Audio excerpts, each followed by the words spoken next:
one question to ask is, was America founded as a Christian nation in your view? What, if we look at the Declaration of Independence, what did the words mean? We hold these truths to be self-evident, that all men are created equal, that they are endowed by their Creator with certain inalienable rights, that among these are life, liberty, and the pursuit of happiness. It seems like God is breathing through those words too. Yeah, I think so. The founders would be some kind of combination of deism, certainly Christianity is coming up through them, Enlightenment, rationalism, all in kind of a mix, So you're not going to find in our founding fathers simply a Thomas Aquinas or like a purely, classically Christian understanding. It's Christianity in those various expressions. Because actually, I would see the Enlightenment as a sort of child of Christianity. We could talk about that. But having said all that, yes, I think they are expressing at least the residue of a once deeply integrated Christian sense of things, that our rights are not created by the government. They're not doled out by the government. They come from God. And the other thing I find really interesting is equality, because look in classical philosophy, political philosophy, Plato, Aristotle, Cicero, it's not equality. For them, it's our inequality that's really interesting. So Plato divides us into these three classes, and Aristotle says only a tiny little coterie of propertied males of sufficient education should be in the political life. The rest should all be in private life, And then some are suited for slavery. So, he divides us dramatically. Same with Cicero and so on.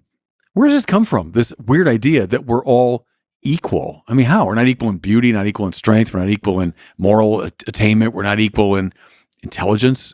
So what is it? And I think the residue especially comes through in that little word, that all men are created equal. That's our equality, that we're all equally children of God. So take God out of the picture, I think we are going to slide rapidly into an embrace of inequality. Now, in the classical world, yes, but heck, look at the 20th century. When God is excluded in a very systematic way, I think you saw the suspension of rights and the suspension of equality like mad. So no, I think it's very important that God is in the picture and that we're a nation under God. It matters enormously. That's not pious boilerplate. That's at the rational foundations of our democracy. So do you think Nietzsche was onto something with the idea, looking into the 20th century, that God is dead? That there is a cultural distancing from a belief in God? Yeah, I'd be somewhat sympathetic to Jordan Peterson's reading of Nietzsche there. Namely, it's not Nietzsche crowing from the mountaintop, hey, God is dead.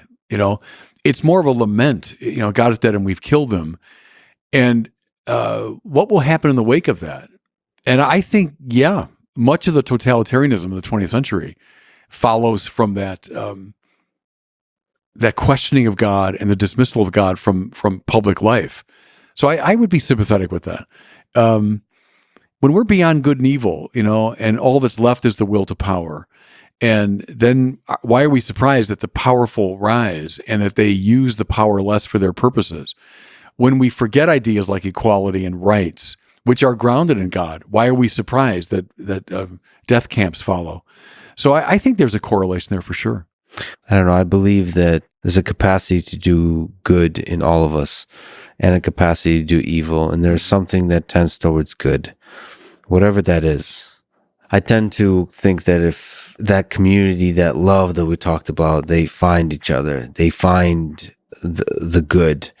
If you don't constrain the resources, if you don't push them, if you don't artificially create conflict through power centers and evil charismatic leaders, then people will be good to each other. And whether that's God or some other source of deep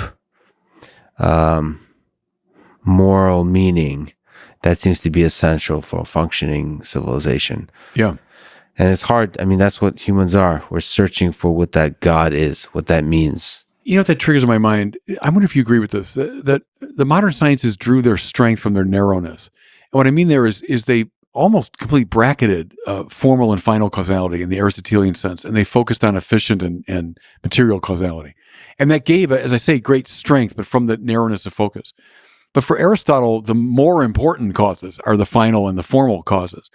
And so final causality there. What's drawing us? So for Aristotle, he'd look at someone like me and say, okay, you have a intelligible structure, and that leads you to seek certain things for the perfection of that structure, And fair enough, I think that's right. So I seek the good. Right now, I'm seeking the good of being with you. I said, yeah, I'll sit down with Lex Fridman and we'll talk about deep and important things. That's the good I sought this morning when I woke up. Now, why am I seeking that? Well, for a higher reason, a higher good, because it's part of my work. My ministry is to, the church reaching out beyond itself to the wider culture. And okay, well, why do you want that? Well, because I want to bring more and more people into the what I think is beautiful and true and good in the church. Well, how come you want that? Well, because a long time ago, I was kind of myself brought into that realm and find it very compelling. Yeah, but then why do you want that? Well, because ultimately, I want to be friends with God.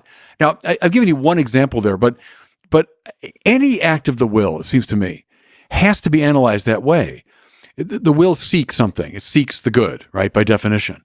But the good always nests like a Russian doll in a higher good, right, which then nests in a still higher good, until you come. This is Aquinas to some, in this sense, uncaused cause, an uncaused final cause. There has to be some summum bonum, right? Some supreme good that you're looking for. And that's God, by the way. That's another, I think, rational path to God is every single moment of every day, we are implicitly seeking God.